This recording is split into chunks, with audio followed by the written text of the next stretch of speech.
Hello everyone and welcome to a game that just finished rather abruptly in round 5 of this year's London Chess Classic between Nodirbek, Abdusattorov and Nikolas Theodorou, and it's exactly the kind of game you're expecting from Nodirbek, Abdusattorov and Nikolas Theodorou, only better. And before we check it out, the sale at Lotus Chess has been prolonged until 4th of December, so if you like Lotus, if you're considering acquiring the full version, this is definitely not a bad deal. Who knows, one day I might be showing your game against Nikolas or against Nodirbek if you do really well.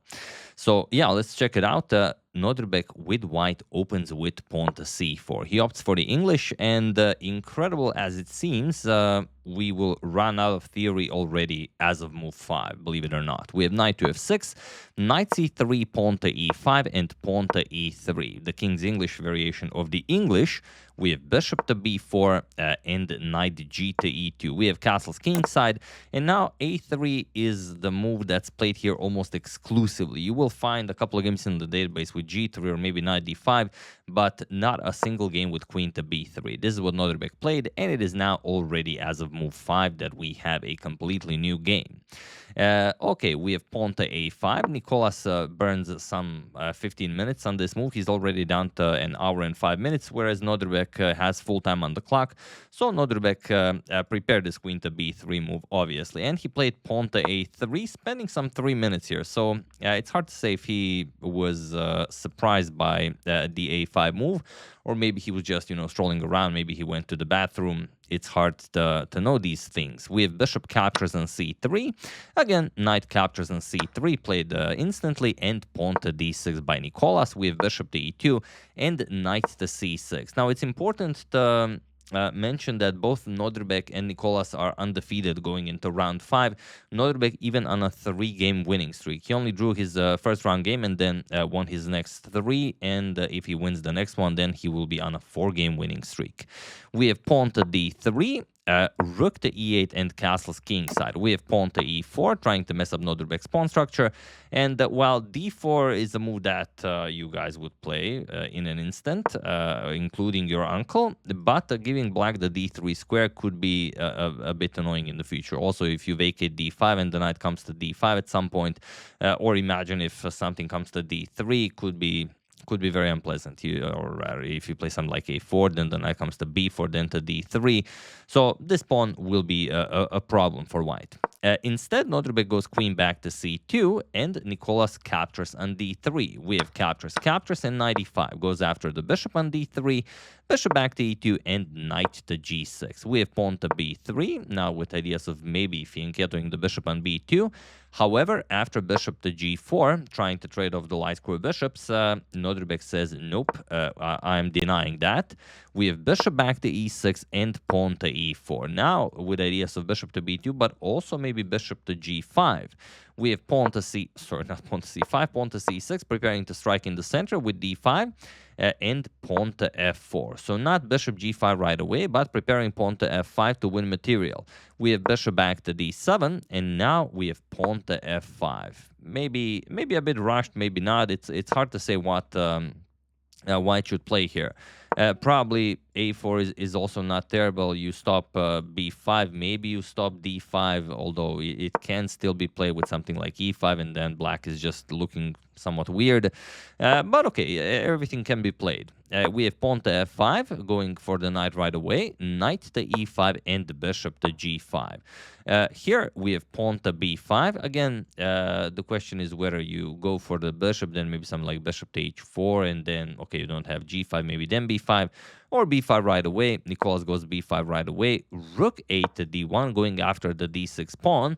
And here, it seems Nodirbek gave Nikolas a bit too much. Nikolas strikes with pawn to b4, and you don't really gain anything by capturing. You just, the other pawn comes to b4, the knight moves, the rook is incredibly strong on the a-file. So knight to a4, and now pawn to c5. Here, Nikolas says you can have the d6 pawn, as it's really not that big of a deal. So Nodirbek goes after it. We have rook captures on d6, queen to e7, and rook f to d1, doubling up. But now bishop captures on a4, b captures on a4, and rook e to d8, going after the rooks on the d file. Also, if you wanted to play a nice calm game, you could just go queen b7. You push b3 and have a pretty calm game. But okay, we have rook to d8, offering a rook trade. Rook c to d5, saying okay, you cannot capture because the knight is pinned. But I think Nodirbek knew who he was playing against and played this very, very deliberately. So we have pawn to h6, bishop to h4, and now Nikolas sacrifices the queen. Knight captures on d5. We have bishop captures on e7, knight captures on e7, and the rook captures on d8. We have rook captures on d8, and now a captures on b4. A captures on b4 and pawn to a5.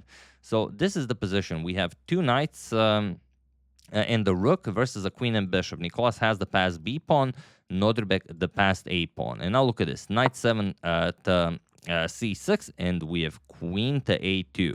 You could also strike with a6 right away, but then you lose the game on the spot. This was kind of Nikolas's idea because after knight d4. It's just very difficult to keep an eye on the b pawn and on the bishop here. Something like queen to a2, b3 can be played if queen d2, even have some knight e to f3 ideas, and you part with the queen. Captures, check, you pick up the queen, and easily winning game. So after this knight 7 to c6 move, we have queen to a2, and now bishop to knight to d4, attacking the bishop, bishop to d1, and knight to b5. Now Nikolas has to do something about that passed a pawn. Bishop to b3 and knight to c3, attacking the queen. We have queen to f2 and knight to d3. Queen to d2, and now rook to d4. Okay, putting pressure on the e4 pawn. King to f1. It's not like you can do anything about it. And knight to e5. Opening up an attack on the queen. We have queen to f4 and pawn to f6. Defending the knight and preparing to capture on e4. And here we have queen to e3. And believe it or not, this game is dead equal.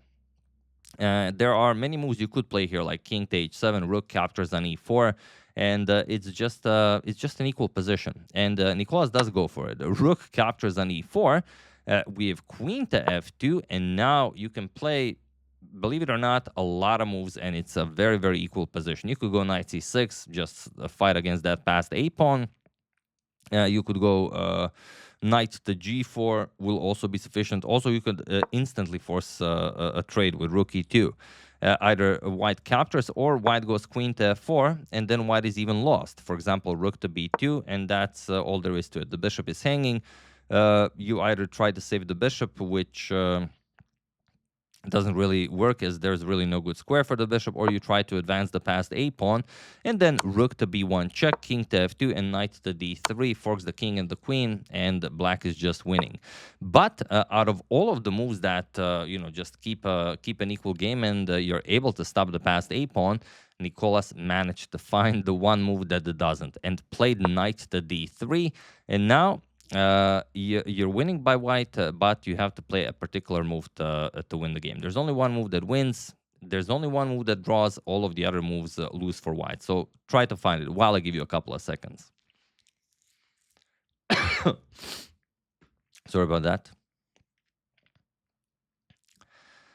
So for those of you who were able to find it, congratulations. And for those of you who just want to enjoy the show, it is queen to d2. This is the only move that wins, and of course Nodirbek played it. We have rook to f4 check, or now if you trade with rook to e1, you can just give up the queen, and there's no way to stop that pawn. However, you try it, a6, and the knight is unable to stop the pawn.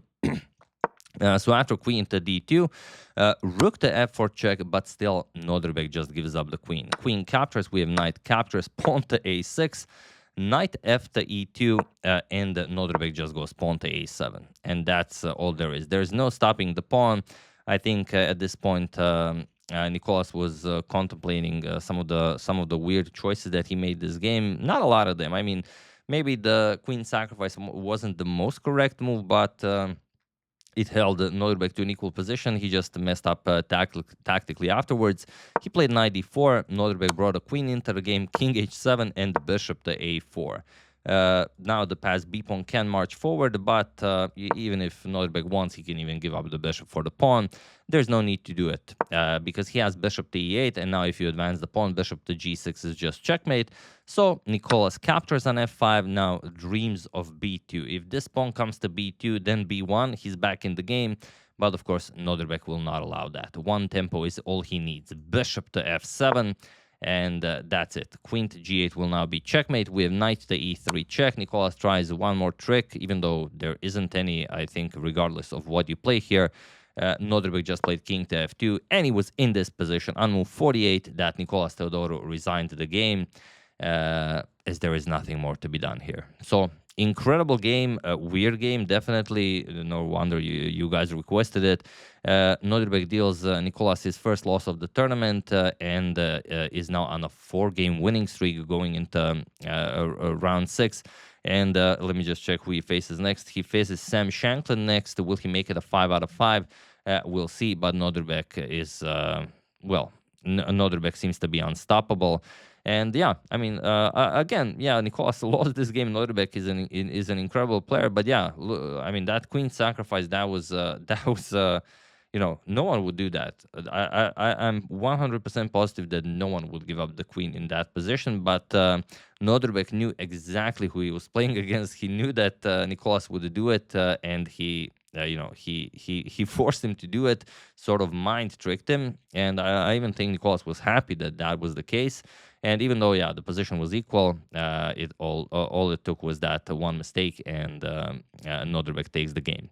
So yeah, big congratulations to Nodirbek taking down Nikolas Theodorou like this. I would like to thank Michael Baisalia, Andrea Sorcinelli, Eddie Sphere, Brian Pratt, and David Gasparian for your contribution to my channel. Thank you a lot, I really appreciate it. As usual, you can check 2 of my previous videos here. Thank you for watching, and I will see you soon, continuing to check up on your wonderful suggestions and whatever else happens in the chess world. Thank you all. I will see you soon, and have an excellent rest of your day.